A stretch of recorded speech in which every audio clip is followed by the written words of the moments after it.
Hello students, मुझे एक comment आया था बच्चों की तरफ से कि sir x to the power 0 या किसी भी नंबर का पावर अगर हम 0 लिखते हैं तो उसकी वैल्यू 1 कैसे होती है। तो मैंने सोचा कि मैं अपने बच्चों को इस लेक्चर की वजह से, इस लेक्चर के थ्रू मैं बताने का प्रयास करूंगा ताकि और भी बच्चे जिनको ये नहीं पता है कि किसी नंबर का पावर अगर 0 हो तो हम उसकी वैल्यू 1 क्यों लिखते हैं, ये सबको पता हो जाए।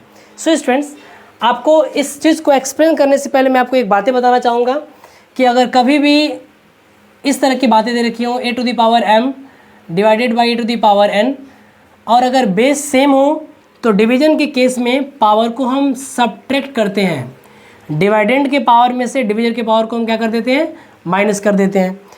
अब अगर हम यहाँ से बातें करें मेरे प्यारे बच्चों, तो देखो आपको ये बातें अच्छे से पता है कि as we know that a to the power m upon में a to the power n is equal to होता है a to the power m minus n। Suppose that ऐसा होता है कि ये जो दोनों पावर है ना सेम हो जाए, दोनों पावर क्या हो जाए, सेम हो जाए।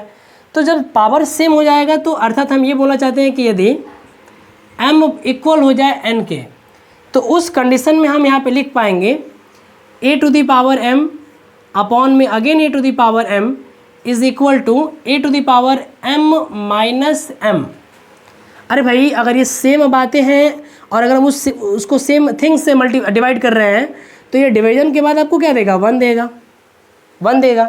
और यहाँ पे लिखा हुआ है a to the power m minus m, अर्थात a टू दी पावर क्या, 0।